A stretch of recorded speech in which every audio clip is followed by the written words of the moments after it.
¿Cómo está, profesor? Buenas tardes. Muy buenas, dime, cuéntame. Bien, contento de haberlo escuchado y bueno, aquí, queriendo salir de una duda. No sé si podría tal vez comentarnos o hablarnos sobre uno de los efectos del campo magnético alterno cuando se trabaja en modalidades pulsadas, el efecto de cizallamiento que ocurre a nivel molecular. Si es que evidentemente se da ese efecto o es que no se ha demostrado. Yo creo que sí se da, lo que pasa es que se necesita potencia para conseguirlo, potencia suficiente para conseguirlo. Ese aparatito que yo os decía que va muy bien, ese aparatito está basado en aumentar, digamos, la agitación iónica en la zona, aumentar el trofismo e incluso aumentar un poquito el calor, muy poco calor, ¿no? De tal manera que eso llega a generar aumento circulatorio y nuevos vasos sanguíneos, porque hablan de microcirculación, que aumenta la microcirculación. Y si aumenta la microcirculación, aumenta la generación. Ese concretamente trabajan con frecuencias de 10 hercios y que dicen que no es necesario mucha frecuencia para eso. ¿Están utilizando el sistema ciclotrónico también? Pues es posible que estén utilizando el sistema ciclotrónico. Es que este mundo también de la magnetoterapia, pues suele ocurrir que sale un aparato, el fabricante te lo vende como muy bueno, muy eficaz, muy terapéutico, pero no te explican mucho en qué están basados.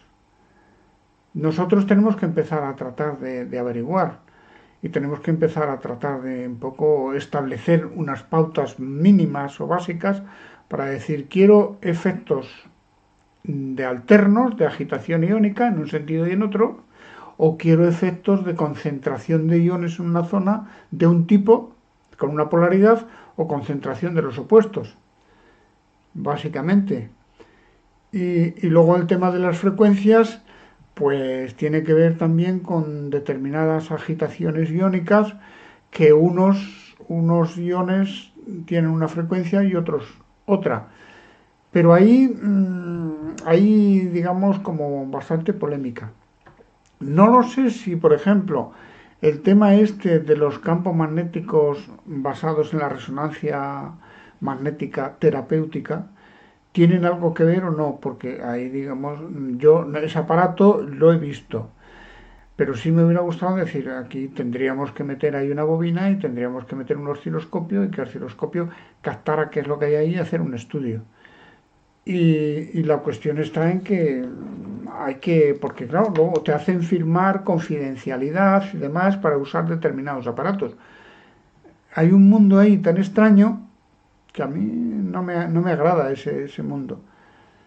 Y con el tema de los alternos, si se aplican con suficiente potencia, tienen efecto y dan resultado. La pregunta no sé si iba más con la frecuencia concreta. ¿Me quieres preguntar frecuencias en concreto? No, profesor, era más dirigido al efecto como tal, ¿no? O sea, hay un efecto que se le atribuye, ¿no?, al campo magnético, que es facilitar el intercambio iónico, ¿no? Y Sí, esto producto de la separación de algunas moléculas y la ionización, ¿no? sí, la Que hay algo. agitación, sobre todo la agitación. eh, Un efecto Ujú. sería parecido un poco a los ultrasonidos, es decir, agitación iónica. Esa agitación iónica, porque claro, al haber, vamos a suponer que mi mano derecha tiene una polaridad y la izquierda tiene otra, pues va a haber una agitación iónica doble. Se cruzan, porque los positivos se van para un lado y los negativos se van para el contrario. Entonces, hay una agitación iónica cruzada. Y esa agitación iónica cruzada es muy interesante. Y se generan ahí unos gradientes dentro de la molécula que hay una agitación y una molécula que está sometida a una agitación en su tamaño, esa genera calor. Y el aumento de movimiento browniano, porque eso es aumentar el movimiento browniano y la agitación iónica genera calor y genera intercambio de iones y genera nuevas combinaciones químicas. Todo eso son efectos muy interesantes. Exacto, profesor. Sí, sí, sí. Ujú. Hay muchos vacíos todavía en el estudio, ¿no? De los efectos de los campos electromagnéticos, en este caso serían, ¿no? Sí, Considerados. sí, Incluso hay, si esos efectos también se dan, por ejemplo, con la electroterapia aplicada con campos eléctricos, también se producen. sí, sí, sí. Incluso hay, no sé hasta ahora cómo, no logro encontrar la explicación de, por ejemplo, el uso del agua ionizada, ¿no? He visto que hay colegas que introducen al campo, a las bobinas, a los campos solenoidales, agua, ¿no? O sea, botellas de agua para ionizarlas. Y Bueno, eso muchos lo toman vale. indicando que es Yo terapéutico. hace unos días comenté que estaba preparando un vídeo sobre el tema del campo magnético y que me había dado cuenta en unas pruebas que estaba haciendo utilizando agua que si yo mido la polaridad del agua, meto dos electrodos dentro del agua y mido la diferencia de potencial que hay entre un electrodo y el otro, me doy cuenta de que el agua, pues bueno, pues no genera y me da cero voltios. Sin embargo, si aplico cerca de un electrodo un campo magnético y cerca del otro el campo magnético opuesto, empieza a aparecer una diferencia de potencial. Y se acumulan los iones de una polaridad cerca de un electrodo y los iones cerca del otro. Pero claro, eso es así y eso es lo que he conseguido ver.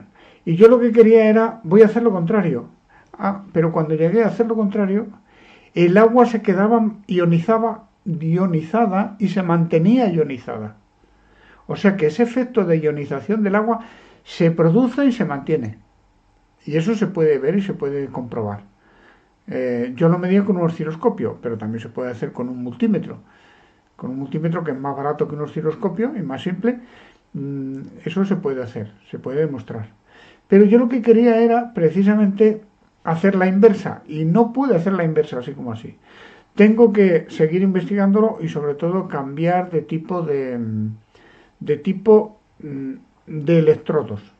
Probé dos tipos de electrodos, hierro como tal y probé ferrita. Bueno, la ferrita de principio es que la ferrita se comporta como un elemento que tiene una resistencia y tiene una resistencia específica. Y entonces si tú mides algo a través de dos resistencias, te va a dar una diferencia de potencial. Aunque no quieras, te lo va a dar, te lo va a generar. Pero dos elementos que sean iguales, se produce un efecto. Es que yo no sé si recordáis que hay lo que se llama una celda voltaica y una celda electrolítica. La celda electrolítica es la que se le aplica energía y se producen cambios químicos dentro. Y luego está la celda voltaica, que es la que los cambios químicos generan energía en sus polos, en sus extremos. El agua, en principio, el agua normal, no está ionizada, no está polarizada y se comporta como cero, no da nada. Sin embargo, en el momento que se le aplican unos imanes, se polariza y se convierte esa disolución de agua del grifo, estoy hablando de agua del grifo, tengo que probar el agua destilada, o sea que tengo que seguir haciendo pruebas en ese sentido. El agua del grifo se comporta como una célula voltaica, empieza a comportarse como una célula voltaica y se mantiene. Lentamente se va perdiendo, pero se mantiene. Pero lentamente, bastante lentamente, ¿eh?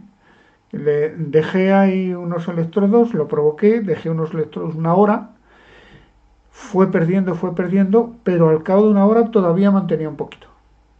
Y llegó el máximo, recuerdo que llegó a 320 y tantos milivoltios. 320 y tantos milivoltios de diferencia en una distancia dentro de una cubetita. Era una cubetita pequeña, una distancia de unos 12 centímetros entre electrodos. Y bueno, habría ahí unos medio litro de agua. O sea que se producen efectos interesantes con el tema del agua.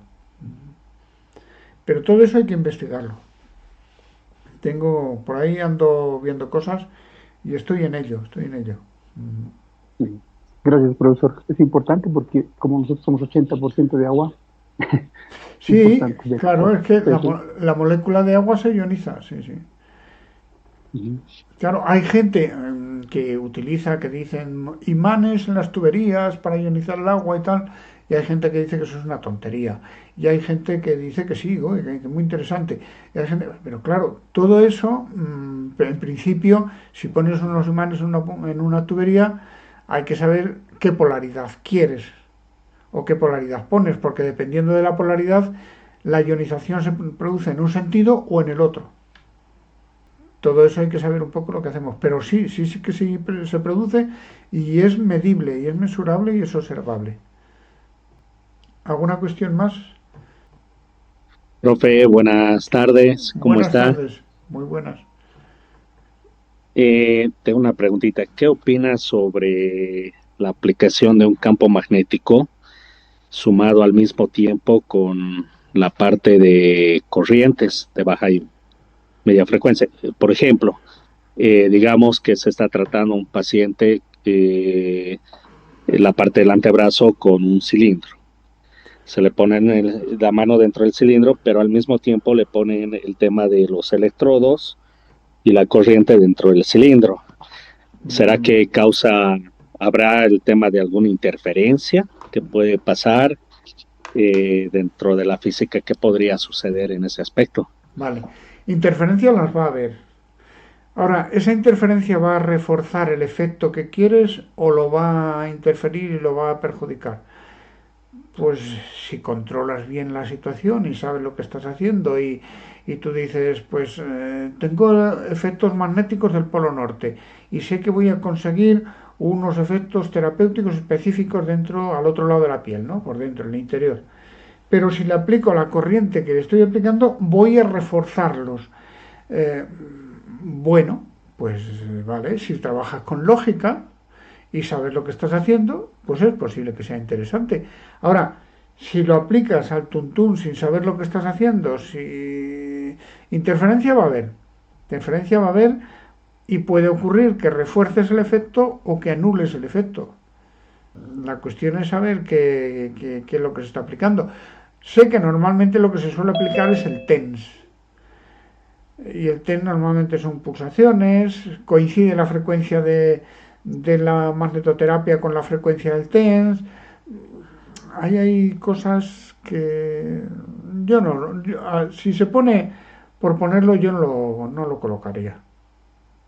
Y hay algunas técnicas, por ejemplo, aplicar un TENS con electrodos adhesivos y un infrarrojo. Eso yo no lo haría. Si los electrodos fueran negros, oscuros, menos todavía. Pero aunque sean los claros, ¿qué ocurre ahí?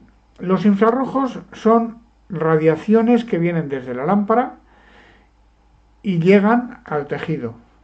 Y llegan a la piel y parte van a penetrar, parte van a ser absorbidos y parte van a ser reflejados. Y normalmente lo tenemos lo suficientemente potente como para que esa energía se vaya asimilando y se vaya absorbiendo lentamente y que no se produzcan quemaduras. Pero ¿qué ocurre si el electrodo de gel se empieza a calentar? Empieza a acumular energía y entonces se calienta el gel. Y se calienta por encima de una temperatura de 42, 43, 45 grados. Se empieza a producir una transmisión energética no por irradiación, sino por conducción directa. Y la transmisión energética por conducción es muy eficaz, es muy rápida, es muy potente. Estamos provocando que la energía entre dentro del paciente de forma distinta como la irradiación. Y cuando quitemos el electrodo podemos encontrarnos una quemadura. Y si el electrodo fuera oscuro, peor todavía. Y como tiene un gel por dentro, pues no es líquido, que es buen conductor, pero es un gel que es casi tan buen conductor térmico como el líquido.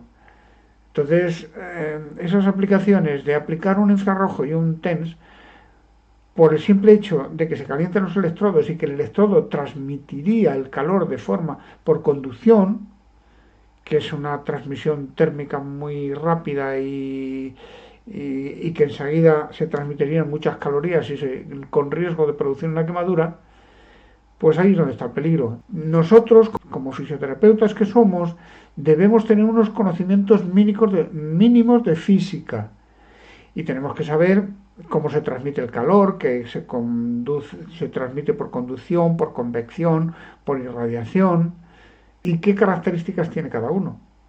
Para no cometer esos errores, pues hay que saber un poquito de física. Es mínimo, no es demasiado. Hay que saber que además son cosas casi que de la vida cotidiana las aprendemos. Yo ciertas técnicas combinadas no las utilizaría. Y algunas técnicas combinadas que están descritas como tal tienen sus problemas. Por ejemplo, ultrasonido con corriente. Si me dedico a dosificar bien el ultrasonido, eso me va a dar un tiempo de la sesión. Y tal vez ese tiempo no sea suficiente como para aplicar la corriente.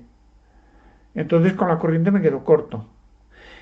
Pero si quiero dedicarme a la corriente, la sesión de ultrasonido sería excesiva y entonces sobresaturo en dosis con ultrasonido.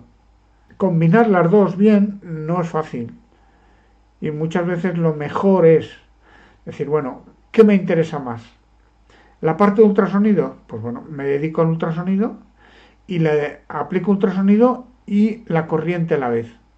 Una vez que termine con el ultrasonido, bajo la potencia de ultrasonido todo lo que pueda y sigo con el electrodo y con un mínimo de ultrasonido, porque muchos aparatos, si no hay un mínimo de ultrasonido, no funcionan. Entonces, y luego ya me dedico a la corriente. Pero ya la energía mínima de ultrasonido ya no va a tener efecto terapéutico. Pero ya he dosificado el ultrasonido, modifico el ultrasonido para poder seguir con la corriente. Hay terapias combinadas que también hay que utilizarlas con una cierta lógica. No sé si he contestado. Sí, perfecto, profe, gracias. ¿Alguna cuestión? Profe, buenas tardes. Una Buena, consultita. una consulta, dime. Creo que no entendí esa parte del efecto Hall. ¿Todas las máquinas de magneto lo tienen o solo algunas? El ¿Y en efecto, qué beneficiaría o vale, no sé? sí, mira, el efecto Hall sobre todo se produce en las continuas y en las pulsadas más y en las alternas, pero claro, en las alternas se produce a la frecuencia o el tiempo durante se pasa la onda. Y a lo mejor dura ese efecto Hall 1 milisegundo, 2 milisegundos, 10 milisegundos. Depende de la onda que tengas y de la frecuencia que estés utilizando y del tipo de onda. El efecto Hall siempre se produce, pero claro, en las alternas el efecto Hall es cambiante, alternante y momentáneo. En las pulsadas es momentáneo, pero no es alternante, es siempre en el mismo sentido. Y en el continuo es cuando se produce al máximo, el efecto Hall. Muy bien, gracias. ¿No hay de qué? Profesor, buenas tardes. Buenas. Yo quería pedirle una recomendación.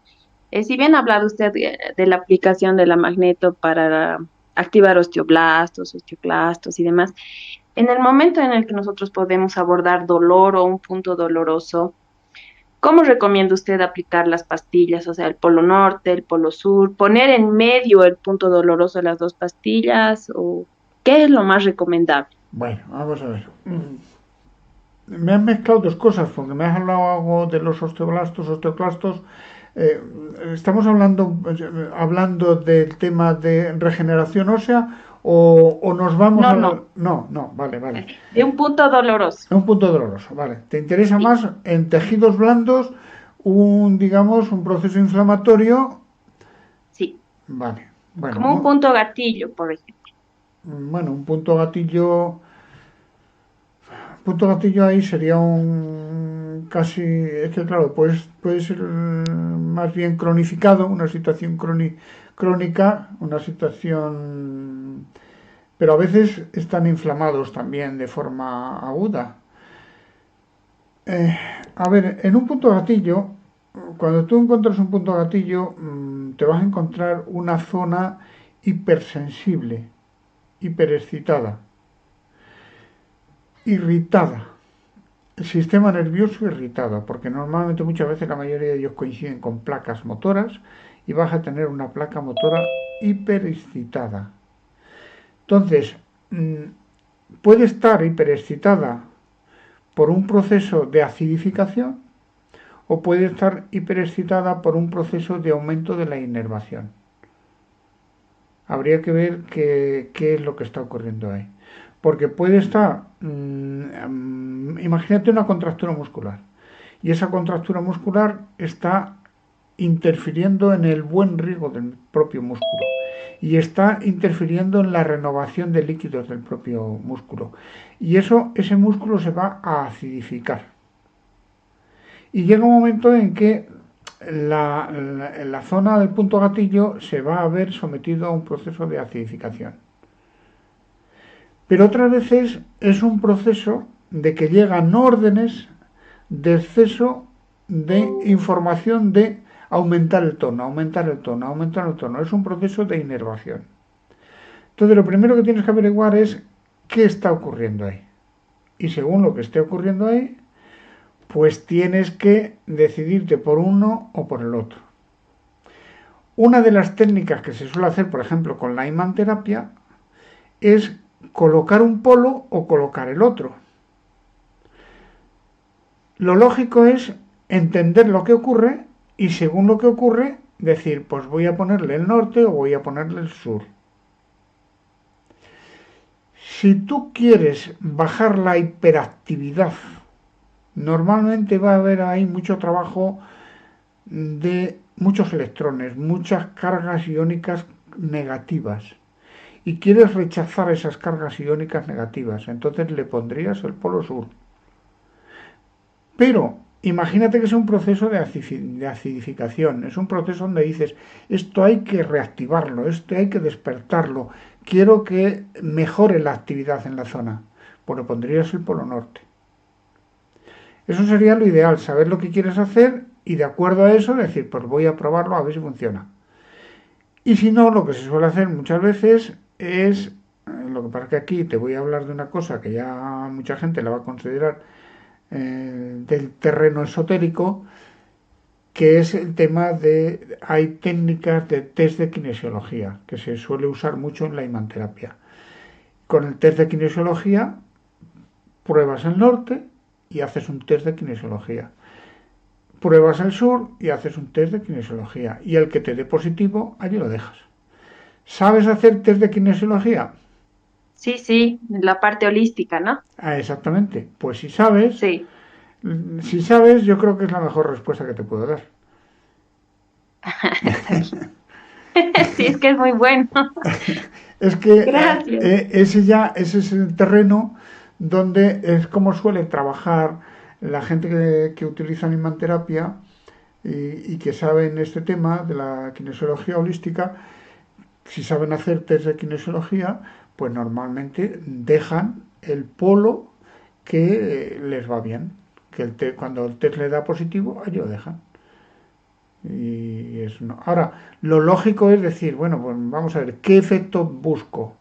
Busco una reactivación porque allí donde acumules iones negativos, el pH se hace más alcalino y aumenta, digamos, la fluidificación de la zona, aumenta el acúmulo de líquidos, aumenta, digamos que, el trofismo en la zona.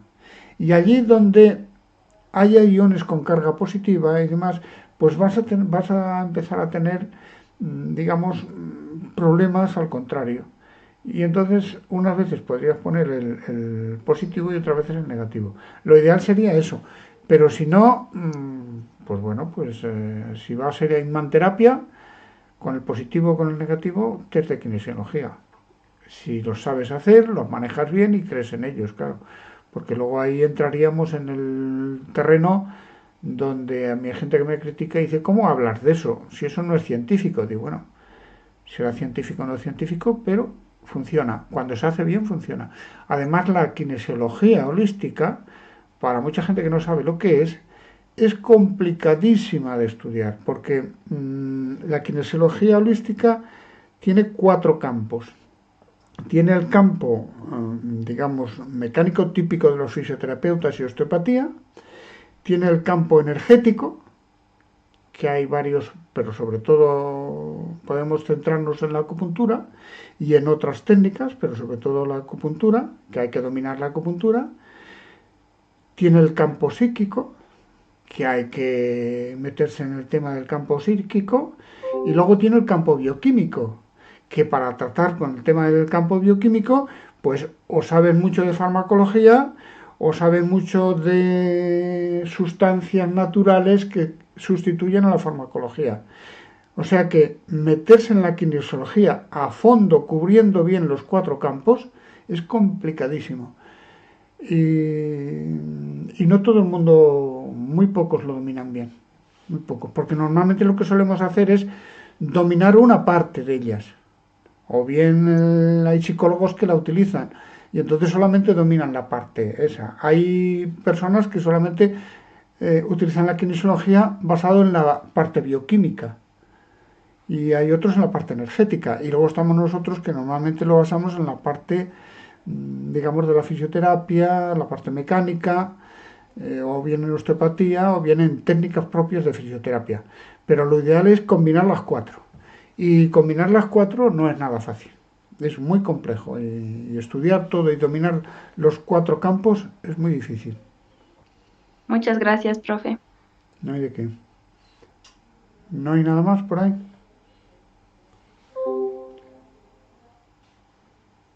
Bueno, pues... Bueno, profesor. Sí.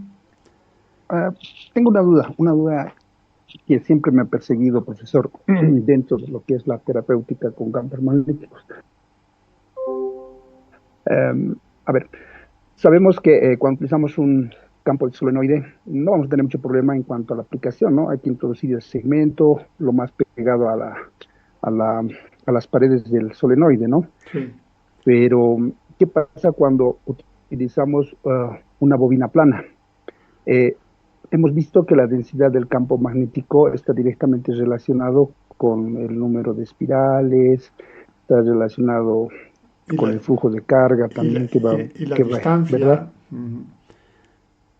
La distancia de los también. espirales, ¿no? Sí. Ajá. Pero en la fórmula que usted nos presentaba, no sé, ¿cómo podemos saber si sabemos que el equipo trabaja con una densidad hasta 200 Gauss aproximadamente? ¿Cuál es la distancia mínima que nosotros podemos tener del aplicador al tejido? ¿Esto por qué le pregunto? Porque como usted ha dicho, a veces utilizamos el campo magnético sobre escayolas, ¿no? Sí. Pero, ¿cuál es la distancia mínima? Bueno, sabiendo que la potencia es de 200 Gauss. Claro, y disminuye con la distancia, claro, cuanto más lejos esté, menos llega, menos energía llega.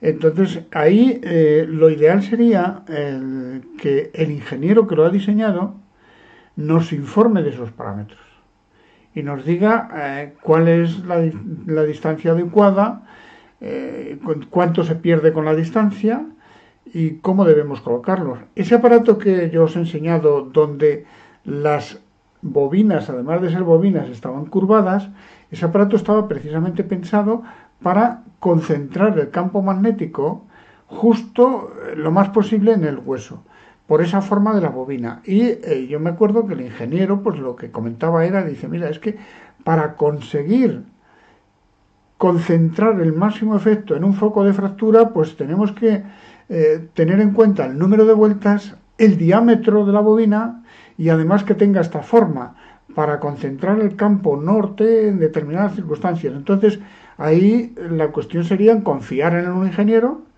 que te diga esas características y decirte, mira, si lo colocas a tantos centímetros, el efecto va a disminuir en X proporción. Esa información sería importante saberla. Y eso es quien mejor lo pueden saber son los ingenieros. Si el ingeniero a la hora de diseñarlo se ha dedicado a hacer una bobina, a dar vueltas a un cable y decir, mira, ala, ya tienes ahí un campo magnético, o lo ha estudiado, lo ha analizado, ha visto qué resultados tiene, cómo se concentra y luego te dice, pues mira, a tanta distancia se pierde tanto, a más distancia se pierde más, y que nos dé una tabla de pérdida y que haga una recomendación. Eso sería lo ideal. Y claro, muchas veces los aparatos que trabajamos en fisioterapia normalmente son planos, esas bobinas son planas, pero hay algunas que permiten curvarlas. Y si permiten curvarlas, pues sería importante decir cómo la curvo mucho, la curvo poco, hasta qué punto la curvo. Y toda esa información deberían agregarla los fabricantes, pero quien lo sabe realmente es el fabricante. Bueno, el fabricante no, el ingeniero que lo ha diseñado. Si ha tenido en cuenta eso o no. Y esa es una de las informaciones que nosotros debiéramos también saber, porque claro, si aplicas el aparato y no está haciendo nada, pues ¿para qué aplicarlo? Sí, Pero, exacto. Y es una de las terapéuticas que más tiempo requiere para generar efectos, ¿no? claro, Ujú. Gracias, profesor. hay aparatos que están, digamos que quien los ha diseñado basándose en hechos, midiéndolos bien, estudiándolos bien y diciendo esto tiene tal efecto y lo hemos estudiado, lo hemos demostrado y hay trabajos, pero hay otros que, bueno, son copiados o son alguien que se ha puesto ahí a enrollar una bobina y ahí tienes un campo magnético, sí, pero ¿qué características reales tiene? Y eso sería importante conocerlo, porque es una de las técnicas que menos precisión aportan y necesitaríamos un poco más de precisión. Sí, perfecto, gracias, profesor. Pasa lo mismo con el ultrasonido, ¿no? Hay ultrasonidos que los venden con Mm, cualquier dosis. no, el ultrasonido es un problema nuestro, es un problema en el sentido de que Exacto, tenemos que entender bien lo que estamos haciendo con él. Si lo hacemos bien, somos capaces de va bien. dosificarlo correctamente. Entonces ahí es donde yo propongo en el tema de ultrasonido una fórmula que contempla todos los parámetros. Siempre hay margen de error y siempre hay, cuando empiezas a mover el cabezal por una zona, siempre las esquinas les toca un poco menos, o si lo haces circular el centro menos, pero hay que tratar de compensar todo eso y ser un reparto homogéneo y tener en cuenta la potencia, tener en cuenta el tamaño del cabezal, tener en cuenta la energía que queremos que reciba el paciente, meterlo en una fórmula y eso te va a dar el tiempo, teniendo en cuenta todos los parámetros que rodean y que afectan a una sesión. Ahora, si nos ponemos a dar ultrasonidos 5 minutos para todo, pues en alguna ocasión acertaremos, pero la mayoría de las veces no acertaremos. Ujú. Sí. Pese a ello, igual existe la potencia pico y la potencia media, al igual que el campo magnético, que también tiene que ser considerado. Claro, claro, y de hecho en la fórmula esa que yo propongo, ahí está tenido en cuenta, claro. Ahí lo que es la potencia de pico, sobre todo cuando se trabaja con el pulsado, hay una potencia de pico y una potencia eficaz. Entonces hay Sí, que tener en cuenta la potencia eficaz. gracias, profesor.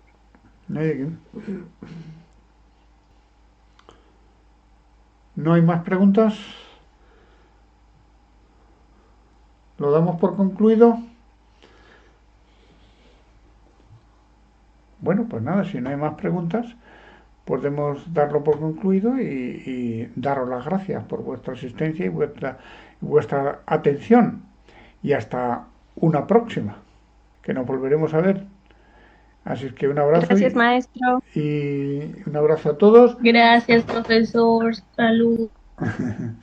Pues muchas gracias y que os vaya bien a todos y aquí sigo estando para lo que queráis.